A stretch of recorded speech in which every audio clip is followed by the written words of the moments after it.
لله رب العالمين والصلاة والسلام على سيدنا ونبينا وحبيبنا وشفيعنا ومولانا محمد خاتم النبيين شفيع المذنبين رحمة للعالمين وعلى آله وصحبه وأزواجه وذرياته وأهل بيته أجمعين. أما بعد فأعوذ بالله من الشيطان الرجيم. بسم الله الرحمن الرحيم. لقد من الله على المؤمنين إذ بعث فيهم رسولا من أنفسهم يتلو عليهم آياته ويزكيهم ويعلمهم الكتاب والحكمة وإن كانوا من قبل لفي ضلال مبين. وقال النبي صلى الله تعالى عليه وسلم بعثت لأتمم مكارم الأخلاق أو كما قال عليه الصلاة والسلام.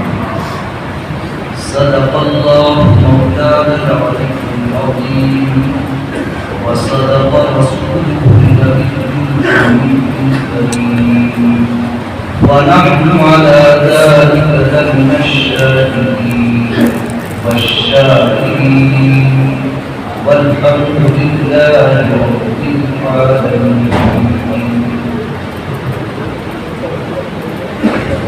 سامنے کھڑے ہو کے جو ہماری ویڈیو فلم بنا رہے ہیں ان سے ہماری درخواست ہے ایسا نہ کریں. ہمارے امام صاحب نے ہم سے بتایا تھا کہ اصلاح معاشرہ کا جلسہ ہے. اصلاح معاشرہ کا جلسہ ہو رہا تھا.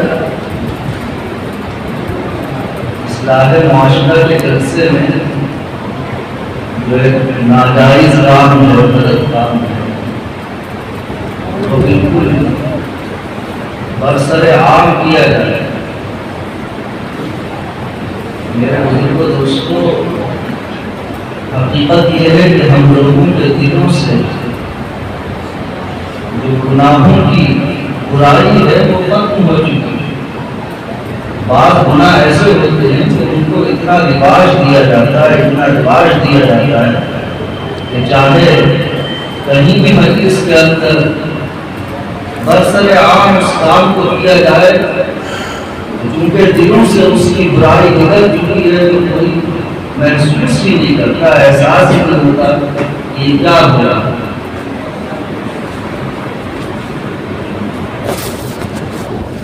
ہمارے پڑوس میں ایک جگہ شادی ہو رہی تھی تو ویڈیو فلم کی بات آئی تو وہ یہ نہیں ہونا چاہیے. تو لڑکے کے والد صاحب کہنے لگے کہ یہ مولوی لوگ جب حج کرنے کے لیے جاتے ہیں تو فوٹو نہیں کھنچواتے ہیں، وہاں تو ایک بار فوٹو کھنچوا لیتے ہیں اور یہاں پہ ہمیں منع کرتے. جو آدمی کچھ نہیں جانتا ایسے موقع پر اس کے سامنے بھی دلائل آ جاتے ہیں اور ایسی دلیلیں بیان کرنا شروع. ایسا لگتا ہے گویا یہ جو مولوی مفتی ہیں بیچارے انہیں تو کچھ بتائیے. میرے بزرگ دوستوں، حالات کے تقاضے، مجبوری، معذوری، شریعت نے ان تمام چیزوں کے حدود متعین کیے ہیں. ہم اپنے طور پر بھی یہ نہیں کہہ سکتے کہ صاحب ہم مجبور ہیں. شریعت جس مجبوری کو مجبوری کہے گی وہ مجبوری ہوگی.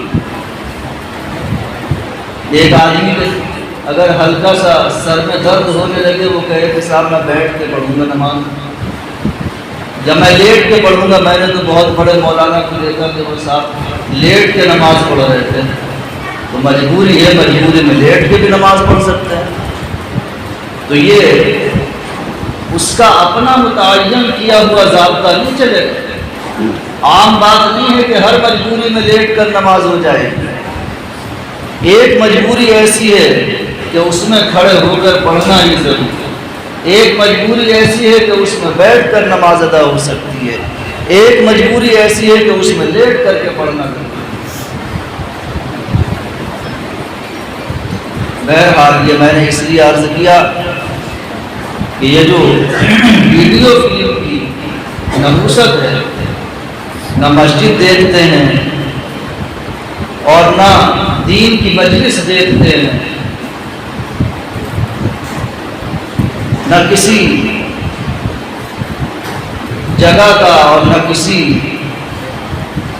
مبارک وقت کا کوئی لحاظ ہوتا ہے. جب حج کرنے کے لیے جاتے ہیں، عمرہ کرنے کے لیے جاتے ہیں، وہاں پر سارا ذہن، ساری توجہ جناب رسول اللہ صلی اللہ تعالی علیہ وسلم کی طرف ہونی چاہیے، روضہ اطہر کی طرف ہونی چاہیے. ایک گنہگار بندے کی طرح، جیسے کوئی کسی کا مجرم ہو،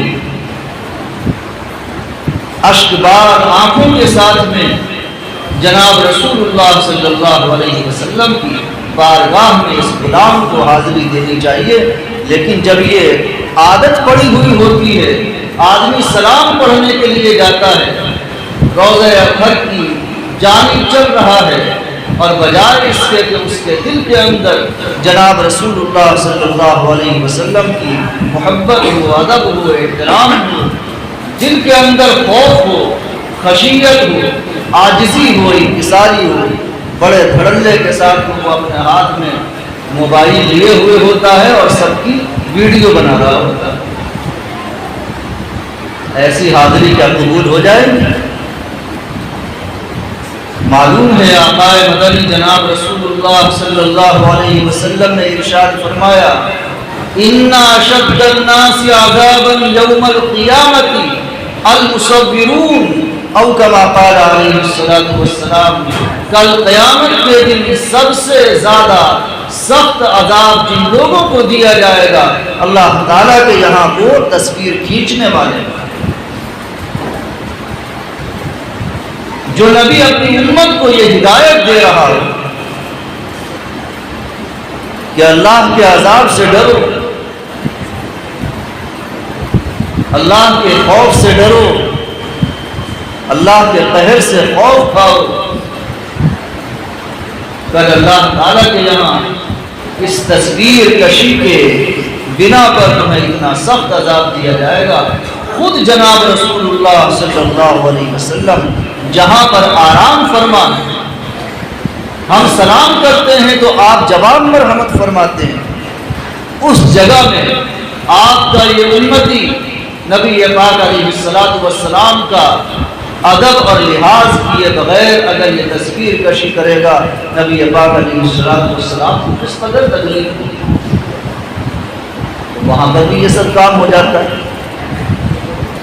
مسجد حرام جہاں اللہ کا گھر ہے، جس کو دیکھنے پر بھی اللہ تبارک و تعالیٰ کی طرف سے نیکی ملا کرتی، وہاں پر بجائے خانہ کعبہ کو دیکھنے کے لوگ ویڈیو بنانے میں مصروف رہتے ہیں. بیوی کو سامنے کھڑا کر لیا اور وہاں پر اس کا فوٹو کھینچ رہا ہے، پھر اپنے آپ کھڑا ہو گیا اور بیوی کے ہاتھ میں موبائل دے دیا کہ اب تم میرا فوٹو کھینچو. میرے بزرگوں دوستو، کیا آپ کو معلوم ہے آقا مدنی سرکار دو عالم صلی اللہ تعالی علیہ وسلم نے امت کو پردے کے متعلق کیا ہدایت ہے؟ آئیے میں آپ کو ایک واقعہ سنا دوں. جناب رسول اللہ صلی اللہ علیہ وسلم تشریف فرما ہے، آپ کے پاس میں آپ کی دو دو بیویاں زوجہ مطہرہ ہم سب کی مائیں وہاں پر بیٹھی ہوئی ہیں. ایک صحابی ہیں جو نابینا تھی. وہ نابینا صحابی تشریف لے آتے ہیں. نبی پاک علیہ السلام کو جیسے ہی آہٹ ہوئی اور انہوں نے آنے کی اجازت چاہی، جناب رسول اللہ صلی اللہ علیہ وسلم نے اپنی دونوں بیویوں سے فرمایا کہ تم پردے میں چلی جاؤ. یہ پردے میں ہو گئی. ان صحابی نے بات چیت کی اور اس کے بعد واپس تشریف لے گئے.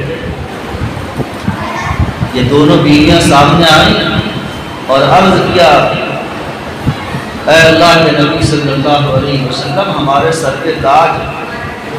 بڑی عجیب بات آپ نے آج فرمائی، ہمیں پردے میں کر دیا. جو آنے والے شخص تھے وہ تو نابینا تھے، وہ ہمیں دیکھ تھوڑے رہے تھے. اگر ہم ان کے سامنے بیٹھے رہتے تو وہ ہمیں دیکھ نہیں سکتے تھے. پھر پردہ کرنے کا حکم کیوں فرمایا؟ میرے آقا جناب محمد رسول اللہ صلی اللہ علیہ وسلم نے جواب میں جو ایک بات ارشاد فرمائی، میری مائیں بہنیں غور سے سنیں، جو یہ کہتی ہیں کہ پردہ تو دل کا ہوتا ہے، آنکھوں کا کیا پردہ؟ جناب رسول اللہ صلی اللہ علیہ وسلم نے جب یہ سنا کہ وہ یہ کہہ رہی ہیں کہ آنے والے صحابی تو نابینا تھے، اندھے تھے، وہ ہمیں دیکھ تھوڑے ہی لیتے، آپ نے پردے کا حکم دیا. آقا نے فرمایا، افا عمی بانی، کیا تم بھی اندھی تھی؟ وہ تو نابینا تھے، اندھے تھے، لیکن تم تو اندھی نہیں تھی. پتہ یہ چلا کہ جس طریقے سے کسی مرد کو کسی غیر محرم کی طرف نظر اٹھا کر کے دیکھنا یہ ناجائز اور حرام ہے، اسی طریقے سے کسی عورت کو کسی غیر محرم کی طرف نظر کرنا اور کسی غیر محرم کو دیکھنا یہ بھی ناجائز اور حرام ہے.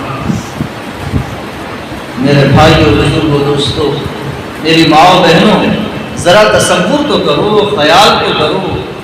آقائے مدنی سرکار دو عالم صلی اللہ تعالی علیہ وسلم کی ازواج مطہرات، آپ کی بیویاں جو ساری امت کی مائیں ہیں، اور اس زمانے میں جناب رسول اللہ صلی اللہ علیہ وسلم کے ارد گرد رہنے والے وہ کون لوگ ہیں؟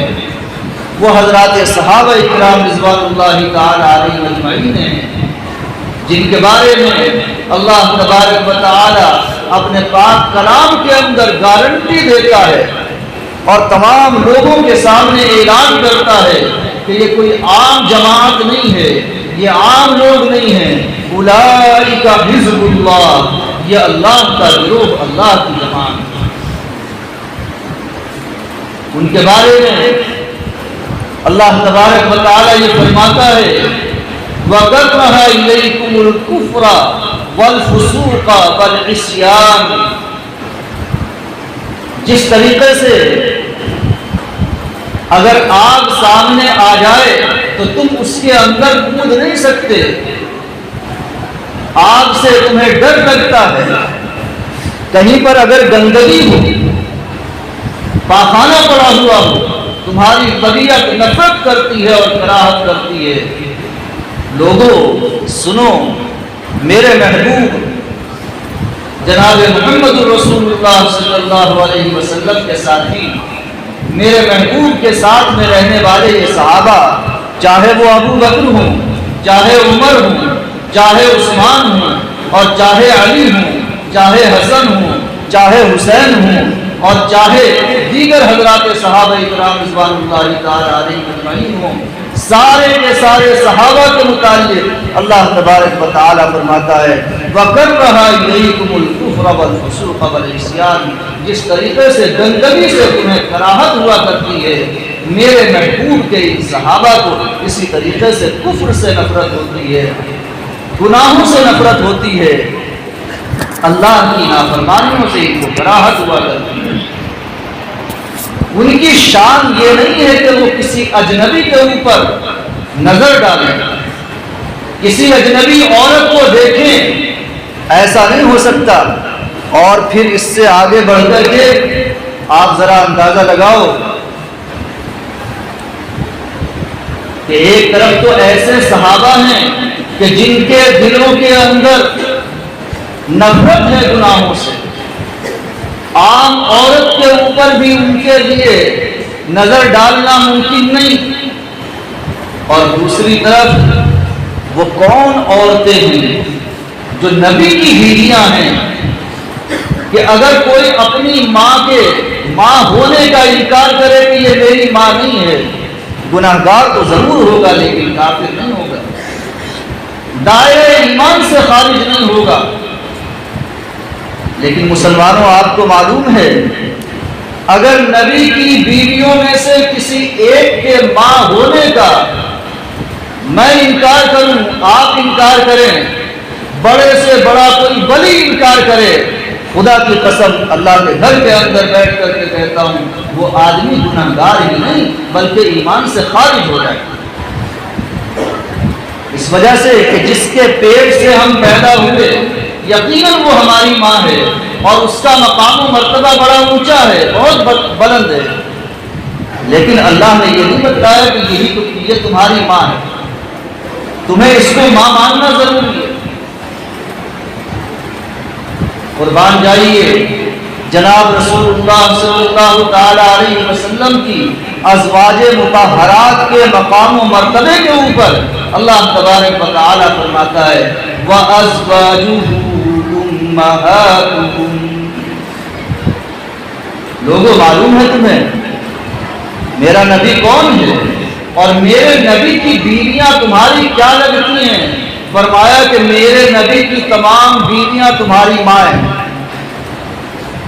یہی وجہ تو ہے آقا مدنی سرکار دو عالم صلی اللہ تعالی علیہ وسلم جس وقت اس دنیا سے تشریف لے گئے، حضرت عائشہ رضی اللہ تعالی عنہا کی عمر مبارک صرف 18 سال کی ہے اور تقریباً 80 سال کی عمر میں ان کی وفات ہوئی۔ ساری زندگی بیوہ ہونے کی حالت میں گزار دی، کسی سے نکاح نہیں کیا۔ معلوم ہے کیوں نکاح نہیں کیا؟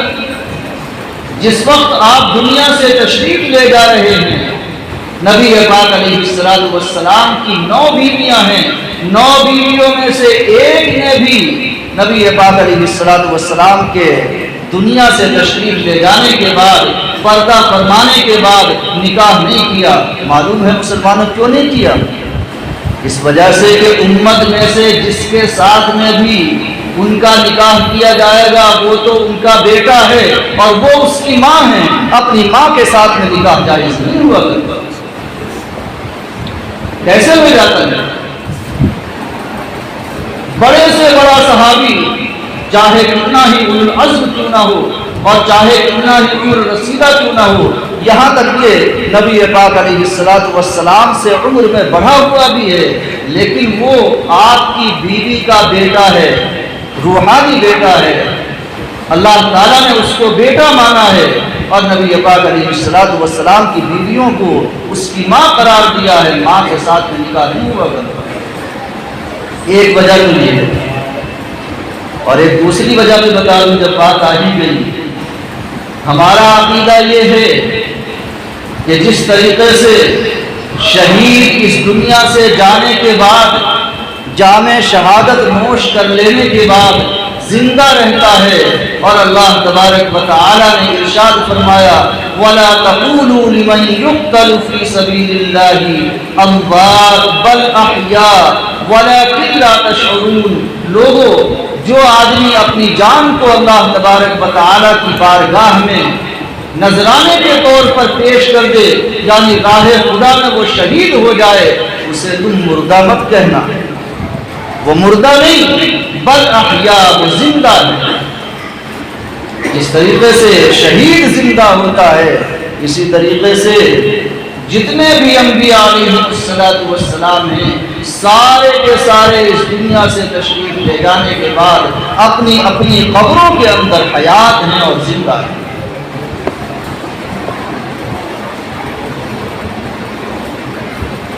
ہم اپنے گھر سے نکل کر کے کہیں چلے جائیں، کسی دوسرے ملک میں رہنے لگیں، اپنی بیوی کو ہم نے طلاق نہیں دی ہے، ہم زندہ ہیں، موجود ہیں، نکاح ٹوٹا نہیں، نکاح باقی ہے، تو ہماری زندگی میں کیا ہماری بیوی کسی اور سے نکاح کر سکتی ہے؟ بتاؤ، نہیں کر سکتی۔ اسی طریقے سے جناب رسول اللہ صلی اللہ علیہ وسلم دنیا سے تشریف تو لے گئے، پردہ کر لیا آپ نے، لیکن آپ بقید حیات ہیں، آپ زندہ ہیں، اور زندہ کی بیوی کسی اور سے نکاح نہیں کر سکتی۔ اس لیے جناب رسول اللہ صلی اللہ علیہ وسلم کی ازواج مطہرات ہیں، نکاح نہیں۔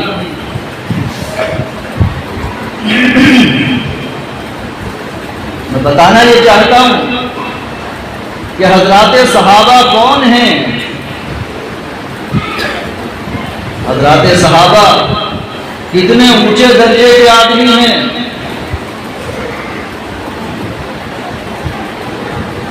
مجھے بیان تو کچھ اور ہی کرنا تھا، لیکن بات دوسری طرف ہو گئی، اس لیے جب اس طرف چل پڑی طبیعت تو چلیے یہی بات مکمل کیے دیتا ہوں۔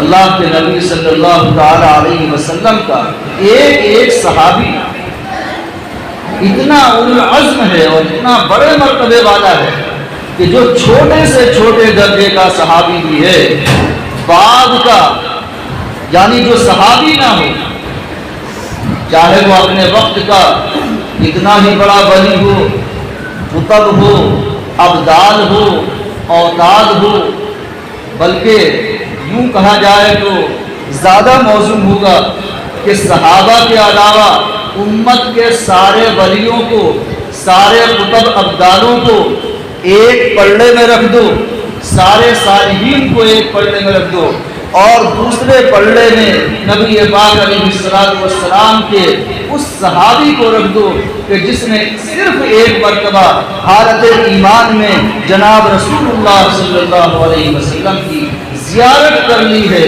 وہ صحابی اتنا وزنی ہے، اتنا وزنی ہے، اتنا وزنی ہے کہ یہ سارے کے سارے ولی، قطب، ابدال، اوتاد جس پلڑے کے اندر بیٹھے ہوئے ہوں گے وہ پلڑا اوپر کو اٹھ جائے گا، اور وہ معمولی درجے کا صحابی جس پلڑے کے اندر بیٹھا ہوا ہوگا وہ اتنا وزنی ہوگا کہ وہ پلڑا اوپر کو نہیں اٹھ پائے گا۔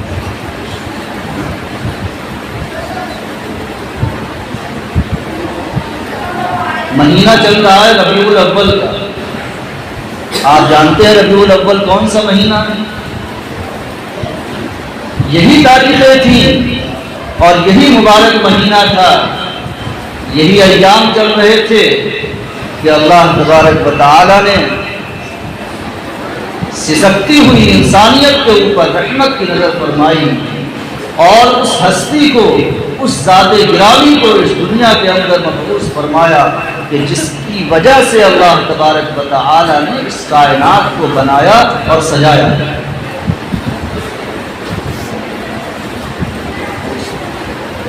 جس کی وجہ سے اللہ تبارک و تعالی نے انبیاء علیہ السلام کو پیدا کیا، جس کی وجہ سے اللہ تعالیٰ نے آسمان و زمین کو پیدا کیا، اور آپ کو نبی کب بنایا گیا یہ بھی میں آپ کو بتا دوں۔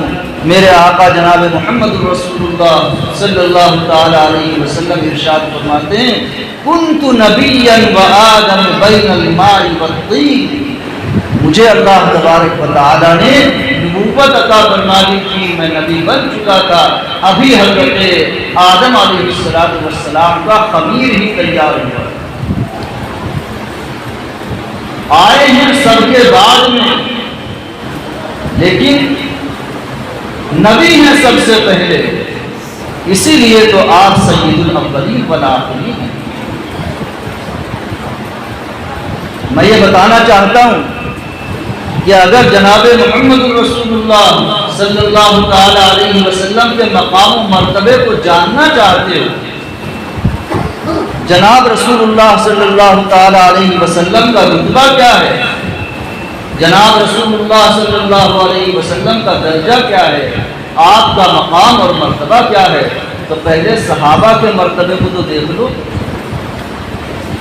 جب صحابہ کا مقام، صحابہ کا مرتبہ اتنا اونچا ہے تو ذرا تصور کرو کہ جس کو ایک مرتبہ دیکھ لینے کی وجہ سے ایک انسان کی حالت کس درجہ بدل جاتی ہے، کہ جس نے ساری زندگی کفر و شرک کے اندر گزاری، لیکن ابھی ابھی وہ آیا اور نبی پاک علیہ السلام کو اس نے دیکھ لیا، آپ کی زیارت کر لی، حالت ایمان میں اس نے آپ کی زیارت کی اور حالت ایمان ہی میں اس نے وفات پائی۔ اللہ تبارک و تعالی ایسے شخص کو اتنا اونچا بنا دیتا ہے، اتنا اونچا بنا دیتا ہے، اتنا اونچا بنا دیتا ہے کہ صحابی کے علاوہ کوئی بھی اس کے درجے کو اور مقام و مرتبے کو نہیں پہنچ سکتا۔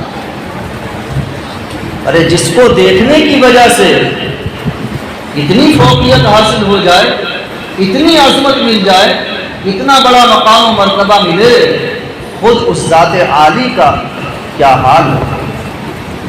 بہرحال اس وقت میں مجھے جناب رسول اللہ صلی اللہ علیہ وسلم کے مقام و مرتبے کو بیان نہیں کرنا ہے، مجھے صحابہ کے مقام و مرتبے کو بیان نہیں کرنا، میں تو کچھ اور ہی بیان کرنے کے لیے یہاں پر بیٹھا ہوں۔ لیکن بات آ گئی اس کی کہ آج ہماری ماؤں بہنوں کے ذہنوں میں یہ بات فٹ ہو چکی ہے، اور یا شیطان نے فٹ کر دی ہے کہ پردہ تو دل کا ہوتا ہے، پردہ دل کا ہوتا ہے، آنکھوں کا نہیں ہوتا، چہرے کا کیا پردہ۔ تو میں یہ عرض کر رہا تھا کہ ایسے صحابہ جن کو اللہ تبارک و تعالی نے ولیوں کا سردار بنایا، جن کے دلوں سے گناہوں کی نفرت کو مٹا دیا گیا، جس طرح سے گندگی سے ہمیں نفرت ہوتی ہے ایسے ہی انہیں گناہوں سے نفرت تھی، اور ان کے سامنے عورتیں کون تھیں؟ جناب رسول اللہ صلی اللہ علیہ وسلم کی بیویاں، جناب رسول اللہ صلی اللہ علیہ وسلم کی بیٹیاں۔ ایسی عورتوں کے متعلق حکم دیا گیا کہ کوئی بھی شخص، کوئی بھی انسان، کوئی بھی مسلمان، کوئی بھی صحابی نبی پاک علیہ السلام کی بیٹی کو نہیں دیکھ سکتا، نبی پاک علیہ السلام کی بیویوں کی طرف نظر نہیں کر سکتا۔ آپ ذرا غور کرو میرے بھائی، اصلاح معاشرہ کے جلسے سے فائدہ اسی وقت ہو سکتا ہے جبکہ ہم یہاں جو بات سنیں وہ اپنے دلوں پر لیں، اس کے اوپر عمل کرنے کے لیے پورے طور پر تیار رہیں، ورنہ تو گھنٹوں کی تقریر کوئی نافع اور کوئی مفید نہیں ہو سکتا۔ حضرات صحابہ رضی اللہ تعالی عنہم اجمعین کی شان کیا تھی؟ مجھے ایک واقعہ یاد آ گیا، آپ حضرات کو سناتا چلوں۔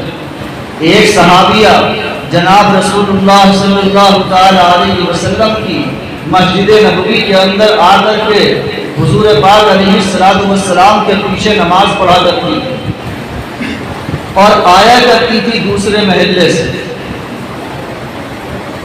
جناب رسول اللہ صلی اللہ علیہ وسلم کے زمانے میں اگرچہ صحابیات کو، عورتوں کو مسجد کے اندر آنے کی اجازت تھی، نماز ادا کرنے کی اجازت تھی، لیکن اس وقت میں بھی بہتر یہ تھا، افضل یہ تھا کہ عورت اپنے گھر کے اندر ہی نماز ادا کرے۔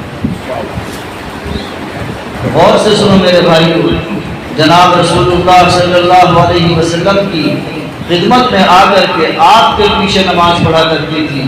اللہ کے رسول صلی اللہ علیہ وسلم نے فرمایا، اللہ کی بندی، اگر تم دوسرے محلے میں یہاں میری مسجد کے اندر آ کر کے نماز نہ پڑھو بلکہ اپنی محلے کی مسجد کے اندر نماز پڑھو تو یہ تمہارے لیے بہتر اور افضل ہے۔ اور آپ جانتے ہیں کہ مسجد نبوی کے اندر ایک نماز پڑھنے کا ثواب کتنا ہے؟ اگر کوئی شخص عام مسجد کے اندر نماز پڑھے جتنا ثواب عام مسجد کے اندر نماز پڑھنے کا ملے گا، اس کے مقابلے میں 50 درجہ زیادہ ثواب ملتا ہے مسجد نبوی کے اندر نماز پڑھنے۔ کعبۃ اللہ کے چاروں طرف جو مسجد حرام بنی ہوئی ہے، اس کے اندر نماز پڑھو تو ایک نماز کا ثواب 1,00,000 نمازوں کے برابر، اور مسجد نبوی کے اندر اگر نماز پڑھو تو ایک نماز کا ثواب 50,000 نمازوں کے برابر۔ لیکن آقا فرما رہے ہیں کہ عورتوں کے لیے بہتر ہے کہ وہ میری مسجد کے اندر نہ آئیں، اپنے محلے کی مسجد کے اندر نماز ادا کر لیں، اور اگر محلے کی مسجد کے اندر نماز نہ پڑھ کر کے اپنے گھر کے اندر نماز پڑھیں تو یہ اور زیادہ ثواب کی بات، اور زیادہ بہتر۔ اور اس کے بعد میں فرمایا کہ گھر کے اندر بھی اگر صحن میں نماز پڑھتی ہے عورت تو اس سے بہتر ہے کہ وہ برآمدے میں پڑھے، اور برآمدے میں اگر پڑھتی ہے تو بہتر ہے کہ کمرے میں پڑھے، اور اگر کمرے کے اندر بھی کوئی اور کوٹری ہے تو اس کے اندر پڑھے، اور زیادہ بہتر۔ ہماری ماں بہنیں چھتوں کے اوپر کھڑی ہو کر کے نماز ادا کرتی ہیں۔ میں بتانا یہ چاہ رہا ہوں، واقعہ ابھی پورا نہیں ہوا، اس مبارک صحابیہ کو جناب رسول اللہ صلی اللہ علیہ وسلم نے نصیحت فرمائی۔ قربان جائیے حضرات صحابہ اور حضرات صحابیات رضی اللہ تعالی عنہم اجمعین پر، ان کے اندر ماننے کا کتنا جذبہ تھا۔ صحابہ کہتے ہیں کہ جب نبی پاک علیہ السلام نے یہ نصیحت فرما دی، اس کے بعد سے پھر کبھی زندگی بھر وہ صحابیہ عورت جناب رسول اللہ صلی اللہ علیہ وسلم کی مسجد کے اندر نہیں دیکھی۔ کتابوں کے اندر لکھا ہے کہ اس اللہ کی بندی نے اپنے گھر کے اندر کے کمرے میں ایک جگہ متعین کر لی تھی، اور وہاں پر مصلی بچھا رکھا تھا، مستقل وہ وہیں پر نماز ادا کرتی رہی یہاں تک کہ اللہ تعالیٰ سے اس نے جا کر کے ملاقات۔ یہ ہے ماننے کا جذبہ۔ ہم اگر ہوتے تو کیا کہتے؟ اللہ کے نبی صلی اللہ علیہ وسلم آپ کو دیکھے بغیر تو ہمیں چین نہیں پڑتا۔ آپ کے پیچھے نماز پڑھنا کتنا افضل ہے اور کتنا بابرکت ہے، بھلا آپ کے پیچھے ہم کیسے نماز پڑھنا چھوڑ سکتے ہیں؟ مسجد نبوی کے اندر آنا بہت بڑی عبادت ہے۔ اے اللہ کے نبی صلی اللہ علیہ وسلم یہاں پر آتے ہیں تو آپ کی مبارک زبان سے نصیحتیں سننے کو مل جاتی ہیں۔ اے اللہ کے رسول صلی اللہ علیہ وسلم اجازت دے دیجیے، کچھ نہیں کہا، اس وجہ سے کہ عبادت کس چیز کا نام ہے؟ اللہ کے نبی صلی اللہ علیہ وسلم کو دیکھنے کا نام نہیں، بلکہ اللہ کے نبی صلی اللہ علیہ وسلم کی بات کو ماننے کا نام عبادت ہے۔ نماز پڑھنے کا نام عبادت نہیں، روزہ رکھنے کا نام عبادت نہیں، حج کرنے کا نام عبادت نہیں۔ عبادت ہے جناب رسول اللہ صلی اللہ تعالی علیہ وسلم کی بات کو ماننے کا۔ اگر نماز پڑھنا عبادت ہے تو پھر تو نماز پڑھنے سے منع نہیں کیا جاتا۔ اگر نماز عبادت ہے تو نماز پڑھنے سے منع کیوں کیا گیا؟ کیا آپ کو مسئلہ معلوم نہیں ہے کہ جس وقت سورج نکل رہا ہو، اس وقت میں کوئی آدمی 2 رکعت نماز نفل کی نیت باندھ لے کہ اللہ تعالیٰ کو بڑا پیار آتا ہے اس کے سامنے سجدہ کرنے پر؟ حدیث کے اندر آتا ہے کہ اللہ تبارک و تعالیٰ کو اپنے بندے کی سب سے زیادہ اچھی حالت وہ لگتی ہے کہ جب بندہ اللہ تبارک و تعالیٰ کے حضور سجدے میں گر جاتا ہے۔ لیکن جس وقت سورج نکل رہا ہو، جس وقت سورج ڈوب رہا ہو، جس وقت میں زوال کا وقت ہو، اس وقت میں سجدہ کرنا حرام ہے، حرام ہے، جائز نہیں، ثواب نہیں ملے۔ تو سجدہ کرنا عبادت ہے یا نہیں؟ پھر یہاں سجدہ کرنے سے گناہگار کیوں ہو رہا ہے؟ صرف اس لیے کہ آقا مدنی سرکار دو عالم صلی اللہ تعالی علیہ وسلم نے منع فرمایا۔ وہ جو دیں تو بعد حلال ہے، وہ نہ دیں تو بعد حرام ہے۔ وہ اگر کہتے تو جائز، نہ کہیں تو نہ جائز۔ اچھا، روزہ رکھنے کی بھی بڑی فضیلت ہے، اللہ تبارک و تعالی کا ارشاد نبی پاک علیہ السلام نقل فرماتے ہیں کہ اللہ تعالیٰ نے یوں فرمایا کہ روزہ میرے واسطے رکھتا ہے میرا بندہ، کسی کو پتہ بھی نہیں چلتا کہ میرا بندہ عبادت کر رہا ہے، حالانکہ وہ عبادت کے اندر ہوتا ہے، وہ نماز کے اندر، وہ نماز جیسی فضیلت والا عمل کر رہا ہوتا ہے، وہ عبادت کے اندر مصروف ہوتا ہے، پاس والے کو خبر بھی نہیں۔ ایسا مخلصانہ عمل مجھے اتنا محبوب لگتا ہے، اتنا پیارا لگتا ہے، اتنا پیارا لگتا ہے کہ میں اپنے روزے دار بندے کو ثواب فرشتوں کے ہاتھوں سے نہیں بلکہ خود اپنے ہاتھوں سے عطا کرتا ہوں۔ روزہ اتنا اللہ تبارک و تعالیٰ کے نزدیک محبوب عمل ہے۔ لیکن آپ کو معلوم ہونا چاہیے کہ اگر کوئی آدمی عید کے دن روزہ رکھنا لگے، بقرہ عید کے دن روزہ رکھنے لگے، بقرہ عید سے اگلے دن روزہ رکھنا لگے، یا اس سے اگلے دن روزہ رکھنے لگے یعنی تیسرے دن، بتاؤ جائز ہوگا نہ جائز ہوگا؟ ثواب ملے گا اسے؟ ثواب نہیں ملے گا۔ عید کے اندر روزہ رکھنا حرام، اس وجہ سے کہ جناب رسول اللہ صلی اللہ علیہ وسلم نے منع فرمایا۔ میں یہ بتانا چاہتا ہوں کہ جناب رسول اللہ صلی اللہ تعالی علیہ وسلم سے سچی محبت، آپ کے ساتھ میں سچا عشق یہ ہے کہ نبی پاک علیہ السلام کی بات کو مانا جائے، جیسا کہ حضرات صحابہ رضی اللہ تعالیٰ عنہ کی عادت شریفہ یہی تھی۔ تو میری ماں بہنوں میں یہ عرض کرنا چاہتا ہوں کہ جس طریقے سے اس صحابیہ عورت نے نبی پاک علیہ السلام کی یہ نصیحت سننے کے بعد کبھی بھی اپنے آپ کو نماز کے واسطے گھر سے باہر نہیں نکالا، یہاں تک کہ اللہ تعالیٰ سے جا کر کے ملاقات کر لی، اسی طریقے سے آؤ ہم آج عہد کریں۔ نبی پاک علیہ السلام نے خود اللہ تبارک و تعالیٰ نے قرآن حکیم کے اندر ماؤں بہنوں کو، اپنی بندیوں کو حکم دیا ہے پردے میں رہنے کا۔ ارشاد ربانی ہے، یا ایھا النبی قل لازواجک وبناتک ونساء المؤمنین یدنین علیہن من جلابیبہن۔ اے نبی، اے میرے پیغمبر، اے میرے لاڈلے، آپ ذرا اپنی بیویوں سے کہو، اپنی بیٹیوں سے کہو، اور امت کی تمام عورتوں سے کہو، تمام ایمان والی عورتوں سے یوں کہیے کہ جب وہ گھر سے باہر نکلا کریں تو اپنی اوڑھنیوں کو اپنے سینے کے اوپر ڈال لیا کریں، یعنی سر سے اتنا نیچے لٹکائیں نقاب کو کہ سینہ بھی چھپ جائے اور چہرہ بھی۔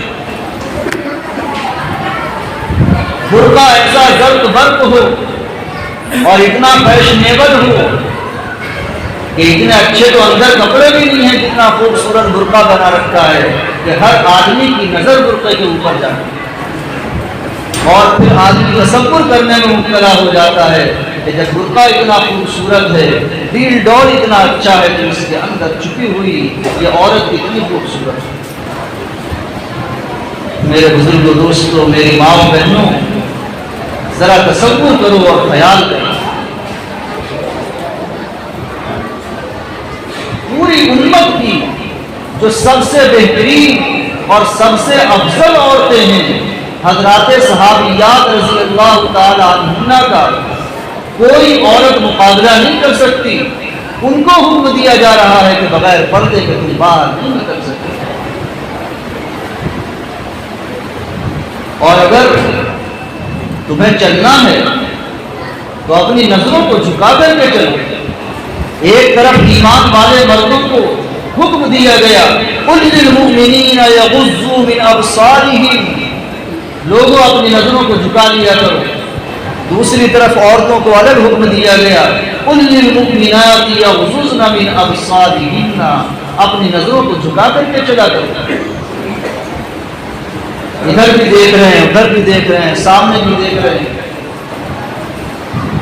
اللہ کے نبی صلی اللہ علیہ وسلم نے اپنے داماد حضرت علی رضی اللہ تعالیٰ عنہ کو مخاطب کر کے ارشاد فرمایا، یا علی لا تتبع النظرۃ النظرہ، اے علی چلتے ہوئے اگر اچانک کسی عورت کے اوپر نگاہ پڑ گئی وہ تو معاف ہے، لیکن دوبارہ تمہاری نظر اس کے اوپر نہیں جانی چاہیے۔ اس وجہ سے کہ جب نظر سے نظر لڑتی ہے تو یہ شیطان کے تیروں میں سے ایک تیر ہے، اس کا اثر جب نظر کے اندر جاتا ہے تو صرف آنکھ تک نہیں رہتا، بلکہ وہ زہر پھر آنکھ کے ذریعے سے دل تک پہنچتا ہے، اور پھر دلوں کے اندر دونوں طرف سے آمادگی ظاہر ہونی شروع ہوتی ہے، محبت اور کشش پیدا ہونی شروع ہوتی ہے، اور پھر ایک وقت وہ آتا ہے کہ جو ہم اپنی آنکھوں سے دیکھ رہے ہیں اور اپنی زبانوں سے آج کے حالات کے اوپر ہر آدمی افسوس کرتا ہے کہ ہماری کتنی ہی بیٹیاں اور ہماری کتنی بہنیں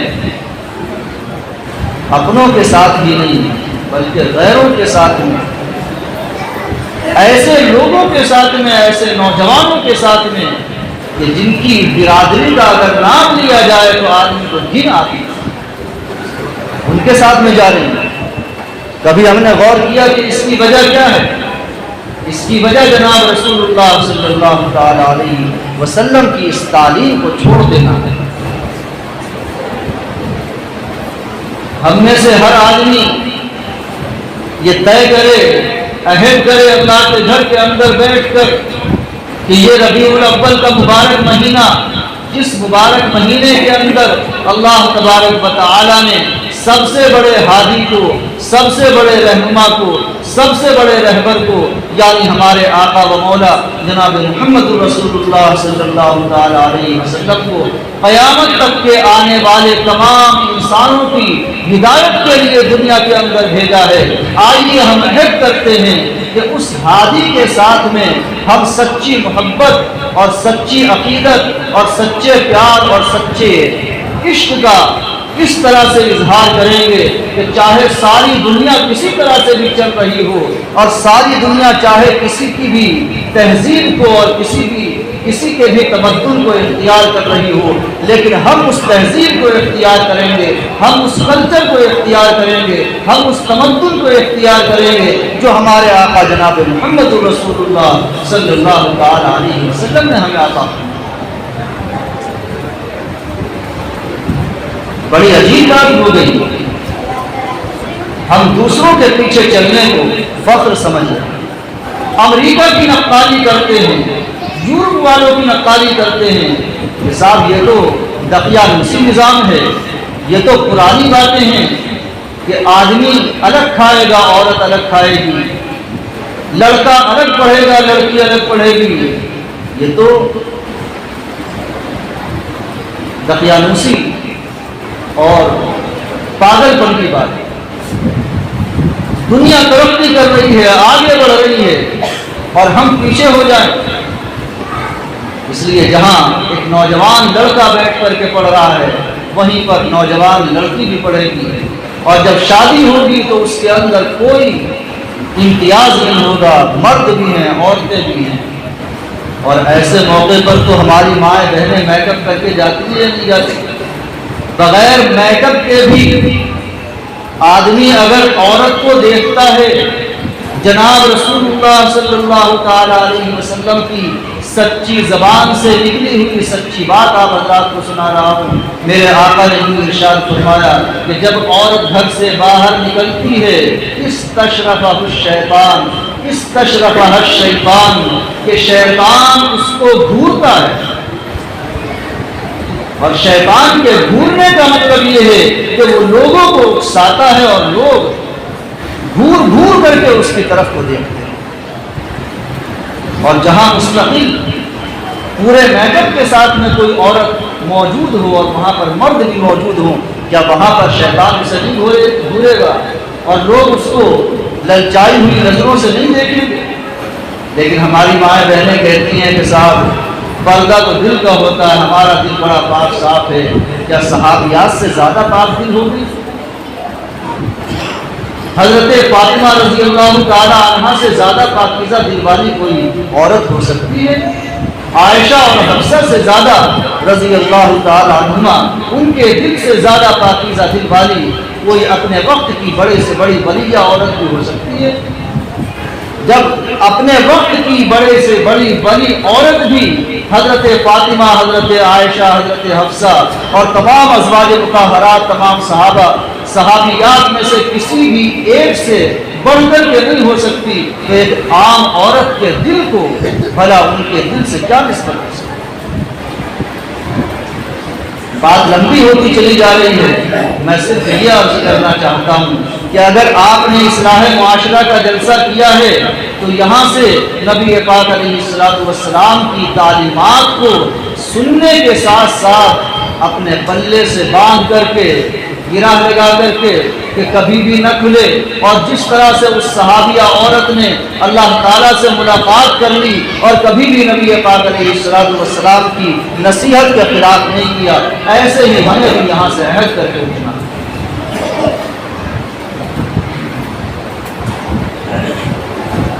آئیے ہم عہد کریں کہ ہماری بچیاں جب بلوغت کے قریب ہوں گی تو پھر بغیر پردے کے باہر نہیں نکلیں۔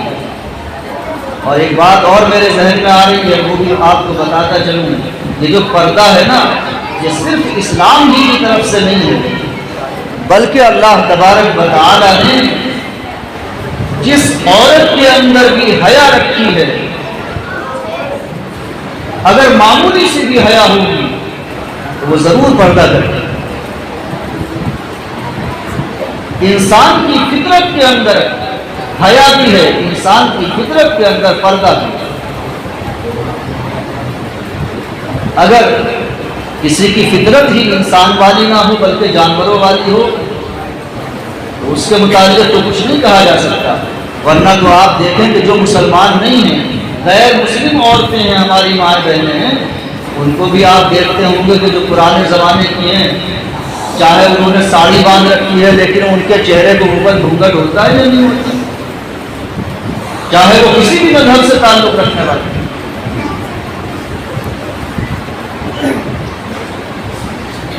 اس لیے ہم عہد کریں کہ انشاءاللہ جب ہماری بچیاں بلوغت کے قریب ہوں گی تو گھر سے بغیر دوپٹے کے اور بغیر پردے کے باہر نہیں نکلیں۔ ہم کہتے ہیں کہ آپ اپنی بچیوں کو اسکول میں پڑھائیے، آپ کالج کے اندر پڑھائیے، آپ یونیورسٹیوں کے اندر بھی پڑھائیے، آپ اپنی بچیوں کو اعلیٰ تعلیم بھی دیجیے۔ آج کے زمانے میں لیڈی ڈاکٹروں کی بھی ضرورت ہے، آپ اپنی بچی کو ڈاکٹرنی بھی بنا دیجیے، ہم منع نہیں کرتے، لیکن مسلمان ڈاکٹر نہیں ہونا چاہیے، مسلمان گریجویٹ ہونی چاہیے کہ جب اس کو دیکھا جائے تو پتہ چلے کہ ہاں یہ مسلمان ڈاکٹر نہیں۔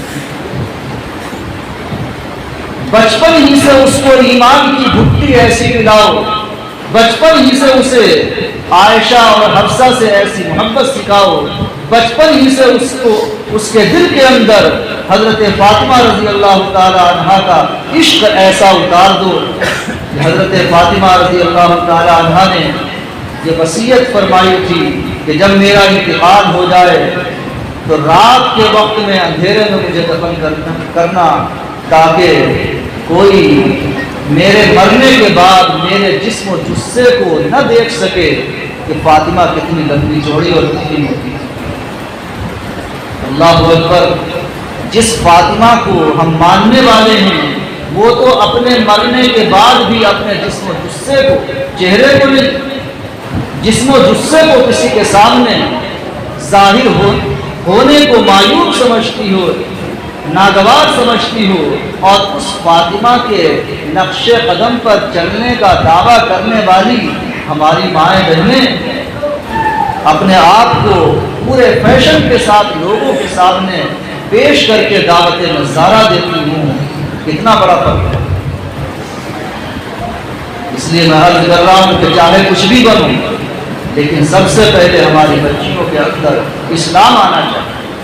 میں سمجھتا ہوں کہ اگر ان بچیوں کو بچپن میں کسی عالم کے سامنے بٹھا کر کے اللہ کی محبت ان کے دلوں کے اندر انڈیل دی جائے، نبی پاک علیہ الصلوۃ والسلام کے ساتھ میں سچا عشق ان بچیوں کے دلوں کے اندر پیدا کر دیا جائے، اپنے ان بچوں کے دلوں کے اندر پیدا کر دیا جائے، تو سب کچھ گوارا کر لے گی ہماری بیٹی، لیکن کبھی بھی ایمان کا سودا کر لے اس کے لیے وہ گوارا نہیں کر سکتی۔ غلطی ہماری ہے۔ آج اگر بچیاں غیروں کے ساتھ میں جا رہی ہیں تو ہمیں افسوس ہے، ہم ان بچیوں کو نہ معلوم کیا کیا کہتے ہیں، لیکن جرم ہمارا ہے، گناہ ہمارا ہے، ہم ہیں مجرم کہ ہم نے ان کی بچپن ہی سے تربیت صحیح نہیں۔ شاید بات لمبی ہوتی چلی جا رہی ہے، بس میں اپنی بات کو ختم کرتا ہوں۔ آخری بات آپ حضرات کو سنا کر کے، میرے بھائیوں بزرگوں دوستوں، اصلاح معاشرہ اگر ہم کرنا چاہتے ہیں تو ایک آخری بات آپ حضرات کو سنا دوں اور اپنی بات کو ختم کر رہا ہوں۔ آخری بات یہ ہے میرے بزرگوں دوستوں، اگر کسی قوم کے اندر تعلیم نہیں ہوتی اور وہ قوم جاہل رہتی ہے، اس کی نسلیں جاہل رہتی ہیں، تو کبھی بھی اس کا سدھار نہیں ہو سکتا، نہ دین کے لحاظ سے ہو سکتا ہے، نہ دنیا کے لحاظ سے۔ اگر ہم یہ چاہتے ہیں کہ ہمارے بچے اور ہماری بچیاں آئندہ مسلمان باقی رہیں، اگر ہم چاہتے ہیں کہ ہمارے بچے اور ہماری بچیاں قرآن کے اوپر قائم رہیں، اسلام کے اوپر قائم رہیں، مسجدوں کو آباد کرنے والے ہوں، مدرسوں کو باقی رکھنے والے ہوں، اپنی اولاد کے سامنے جناب محمد رسول اللہ صلی اللہ علیہ وسلم کی تعلیمات کو رکھنے والے ہوں، تو ہمیں اپنے بچوں کی تعلیم کا انتظام کرنا ہوگا۔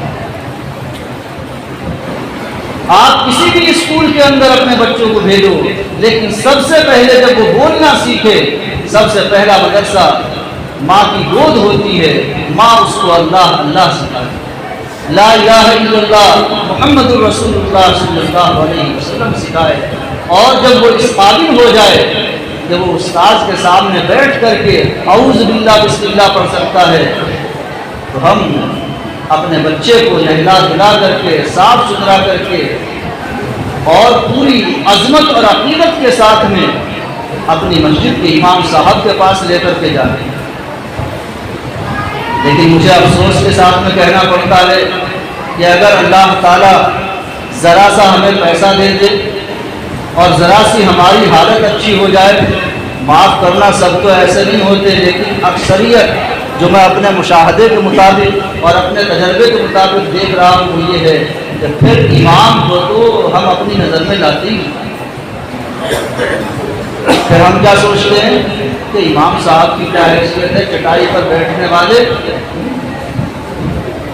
10 گھروں کا کھانا کھانے والے، 5000 روپے ان کی تنخواہ، اور اگر کسی گاؤں کے اندر 10,000 روپے تنخواہ ہے تو سمجھا جاتا ہے کہ ان کی تنخواہ بہت بڑی ہے۔ ان کے اندر تو تہذیب نہیں، ان کے اندر سلیقہ نہیں، ہمارے بچے کو یہ کیا سلیقہ سکھائیں گے اور کیا تہذیب سکھائیں گے؟ اس وجہ سے امام کے تو قریب بھی نہیں جانے دیتے اپنے بچے اور بچے۔ اچھا امام آئیں گے کہاں سے؟ آسمان سے تو اترنے والے نہیں، امام آئیں گے ہمارے گھروں سے۔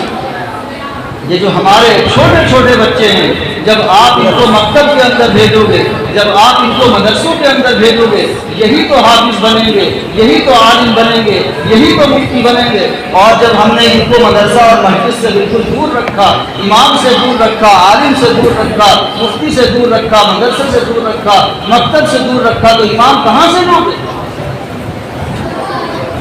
ہمیں امام بھی چاہیے، رمضان کے اندر حافظ قرآن بھی چاہیے، بہترین قرآن پڑھنے والا قاری بھی چاہیے، ہمیں مفتی بھی چاہیے کہ جو ہمیں مسئلہ بتا سکے۔ اگر ہمارا انتقال ہو جائے تو نماز جنازہ پڑھانے والا بھی اچھا ہونا چاہیے، اور اسی طریقے سے نکاح پڑھانے کے لیے بھی ہمیں کسی اچھے آدمی کی ضرورت ہوتی ہے۔ ضرورتیں تو ہیں لیکن پوری کہاں سے ہوں گی؟ جب سارے بچوں کو بھیج دیا جائے گا اسکولوں کے اندر یونیورسٹیوں کے اندر، مکتبوں کے اندر اپنے بچوں کو نہیں بھیجو گے، مدرسوں کے اندر نہیں بھیجو گے، تو ایمان کہاں سے؟ میرے بھائیوں، میرے بزرگوں، دوستوں، اپنے مکاتب کی، اپنے مدارس کی حفاظت کرنا یہ ہم سب کی ذمہ داری ہے۔ ان کے اندر اصلاح لانا یہ بھی ہماری ذمہ داری ہے۔ اگر ٹاٹ پھٹا ہوا ہے تو اس کی جگہ اچھا میٹ بچھانا یہ بھی ہماری ذمہ داری ہے۔ اگر وہاں صفائی ستھرائی نہیں ہے تو امام ہی کی ذمہ داری نہیں بلکہ ہماری ذمہ داری بنے۔ میں آخری بات عرض کرنے چلا ہوں، اس کو ذرا غور سے سن لو۔ میں سمجھتا ہوں کہ اصلاح معاشرہ کی یہ بات بنیاد ہے۔ اگر واقعتاً آپ اس مجلس سے کوئی پیغام لے کر کے جانا چاہتے ہیں اور آپ کے یہاں اصلاح معاشرہ ہو، آپ کے گھر کے اندر ہو، آپ کی بستی کے اندر ہو، تو اس بات کو آپ ذرا غور سے اور دھیان سے سنیں۔ جب تک مدرس کی عظمت نہیں ہوگی، معلم کی عظمت نہیں ہوگی، امام کی عظمت نہیں ہوگی، میرے بھائیوں، اس وقت تک ہم اپنے بچوں کو ان کے حوالے نہیں کر سکتے۔ بات آ رہی سمجھ میں کچھ یا نہیں آ رہی؟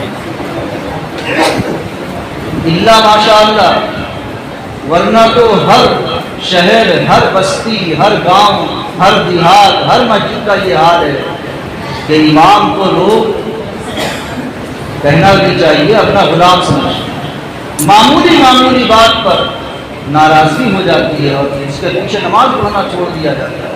اس کے اندر تو یہ کمی ہے، اس کے اندر تو یہ کمی ہے، اور پھر کیا کہتے ہیں؟ یہ کہتے ہیں کہ صاحب امام تو ایسا ہونا چاہیے، امام ایسا ہونا چاہیے، امام ایسا ہونا چاہیے، اور ان کی شرطوں سے ایسا لگتا ہے گویا کہ امام تو جبریل امین جیسا ہونا چاہیے۔ اللہ کے نبی صلی اللہ تعالیٰ علیہ وسلم امام تھے یا نہیں تھے؟ معلوم ہے آپ کو؟ آپ نے ساری زندگی امامت کی ہے۔ آپ ذرا اندازہ لگاؤ ان ائمہ کی عظمت اور ان کے مقام و مرتبے کا۔ اللہ نے ان کو کتنا اونچا مرتبہ عطا فرمایا ہے۔ یہ کتنے عظیم لوگ ہیں۔ جو پردھان منتری کی کرسی ہے نا، اگر اس کرسی کے اوپر کسی آدمی کو صرف 1 گھنٹے بیٹھنے کا موقع مل جائے، صرف 1 گھنٹہ زندگی، وہ اپنے آپ کو کتنا بڑا باعث فخر سمجھتا ہے، اور سارے لوگ جو ہیں اسے کتنا اونچا سمجھیں گے کہ صاحب پردھان منتری کی کرسی پر 1 گھنٹے تک یہ شخص بیٹھا، کتنا اونچا ہے۔ صدر جمہوریہ کی کرسی پر بیٹھ جائے کوئی، 1 دن کے لیے نہیں کہہ رہا ہوں، 1 گھنٹے کے لیے، میرے دوستو تصور کرو، ذرا خیال کرو، اللہ کے لاڈلے حبیب، تمام نبیوں کے نبی، تمام رسولوں کے امام، خاتم النبیین، شفیع المذنبین، رحمت للعالمین، جن کے صدقے میں اللہ تبارک و تعالی نے ہمیں وجود بخشا ہے، جن کے صدقے میں آسمان اور زمین بنائے گئے ہیں، جن کے صدقے اور طفیل میں اللہ تبارک و تعالی نے ساری کائنات بنائی، اور کائنات کی تمام چیزوں سے ہم لوگ بہرہ ہو رہے ہیں، تمام چیزوں سے ہم اگر فائدہ اٹھا رہے ہیں تو یہ جناب رسول اللہ صلی اللہ علیہ وسلم کا صدقہ ہے۔ میرے بھائیوں، جناب رسول اللہ صلی اللہ تعالی علیہ وسلم کی عظمت کا ہم لوگ دم بھرتے ہیں، نبی پاک علیہ السلام سے عشق کا دعویٰ کرتے ہیں، نبی پاک علیہ السلام کے ساتھ محبت کا ہم لوگ دعویٰ کرتے ہیں، لیکن اگر میں آپ حضرات کے سامنے اس دعوے کے کھوکھلا ہونے کی دلیل پیش کروں تو آپ ہکا بکا رہ جائیں گے، چونک جائیں گے۔ جناب رسول اللہ صلی اللہ تعالی علیہ وسلم کی اگر آپ کے دل کے اندر عظمت ہے، واقعتاً عظمت ہے، تو اس مصلی کی عظمت کیوں نہیں کہ جس پر جناب رسول اللہ صلی اللہ تعالی علیہ وسلم ہمیشہ کھڑے ہو کر کے نماز پڑھاتے ہیں۔ اس مصلی کی عظمت تو اتنی زیادہ ہونی چاہیے تھی، اتنی زیادہ ہونی چاہیے تھی کہ جس طریقے سے پردھان منتری کی کرسی اور صدر جمہوریہ کی کرسی اور کسی بادشاہ کی کرسی پر کوئی عام آدمی اگر تھوڑی دیر کے لیے بیٹھ جائے تو اس کے بارے کے نیارے ہو جاتے ہیں۔ لوگ اس کے ساتھ میں اپنا فوٹو کھنچوانا بہت بڑا فخر سمجھتے ہیں کہ صاحب میرا فوٹو اس آدمی کے ساتھ میں ہے کہ جس نے پردھان منتری کی کرسی پر بیٹھ کر کے لوگوں کو خطاب کیا۔ الیاذ باللہ ثم الیاذ باللہ، میں 1000 مرتبہ اللہ کی پناہ مانگ کر کے کہہ رہا ہوں کہ کیا نبی پاک علیہ الصلوۃ والسلام کی ذات گرامی، نبی پاک علیہ الصلوۃ والسلام کی شخصیت، نبی پاک علیہ الصلوۃ والسلام کی عظمت، نبی پاک علیہ الصلوۃ والسلام کا مقام مرتبہ ایک ادنا درجے کے معمولی پردھان منتری سے بھی گھٹ گیا؟ غور کرو میری بات۔ اگر واقعتاً ہم اللہ کے نبی صلی اللہ علیہ وسلم کی عظمت اپنے دل کے اندر رکھتے ہیں، اور یاد رکھو اگر نبی پاک علیہ الصلوۃ والسلام کی عظمت ہمارے دلوں کے اندر نہیں ہے تو پھر ہمیں اپنے آپ کو مسلمان نہیں کہنا چاہیے، پھر ہم مسلمان کہلانے کے مستحق نہیں، ہم ایمان والے کہلانے کے مستحق نہیں۔ جس آدمی کے دل کے اندر ذرہ برابر بھی نبی پاک علیہ الصلوۃ والسلام کی عظمت میں کچھ کمی آ جاتی ہے وہ دائرہ ایمان سے خارج ہو جاتا ہے۔ تو میں کہتا ہوں کہ اگر واقعتاً نبی پاک علیہ الصلوۃ والسلام کے ساتھ میں ہمیں محبت ہے، عقیدت ہے اور آپ کی عظمت ہے، تو جس مسلح پر اللہ کے نبی صلی اللہ علیہ وسلم ہمیشہ ساری زندگی کھڑے ہوئے، اس مسلح کی بھی عظمت اپنے دل کے اندر پیدا کر لو۔ جو آدمی اس مسلح کے اوپر کھڑا ہو جائے سمجھ لو کہ یہ نبی پاک علیہ السلام کا وارث ہے، جو آپ کا جانشین ہے، اس کی عظمت ہمارے اوپر واجب اور لازم ہو جائے گا۔ اس لیے ان ائمہ، ان مدرسین اور ان تعلیم دینے والوں کو جناب رسول اللہ صلی اللہ علیہ وسلم کا نائب سمجھیے، اس لیے کہ اللہ کے رسول صلی اللہ تعالیٰ علیہ وسلم کو معلم بنا کر کے بھیجا گیا۔ جو سب سے شروع میں نے ایک آیت اور ایک حدیث پڑھی تھی، اس کا خلاصہ آپ حضرات کے سامنے عرض کر دوں اور بات کو ختم کرتا ہوں۔ اللہ تعالیٰ نے اپنے حبیب سرکار دو عالم صلی اللہ علیہ وسلم کے دنیا میں مبعوث کرنے کے 3 مقصد بیان کیے۔ ایک مقصد یہ ہے کہ یہ ان کو قرآن سکھائے۔ میرا نبی دنیا میں اس لیے جا رہا ہے تاکہ امت کو قرآن سکھائے۔ یہ قرآن سکھانا کس کا کام ہے بھائی؟ بولو ذرا۔ سب سے پہلے کس نے کیا؟ اللہ کے نبی صلی اللہ علیہ وسلم۔ الف با تا سا جو یہ سکھا رہے ہیں مکتب کے اندر، جو قرآن پڑھا رہے ہیں ہمارے بچوں کو، یہ قرآن سب سے پہلے کس نے پڑھایا؟ بتاؤ۔ آقائے مدنی سرکار دو عالم۔ میرے بھائیو معمولی کام نہیں کر رہے، یہ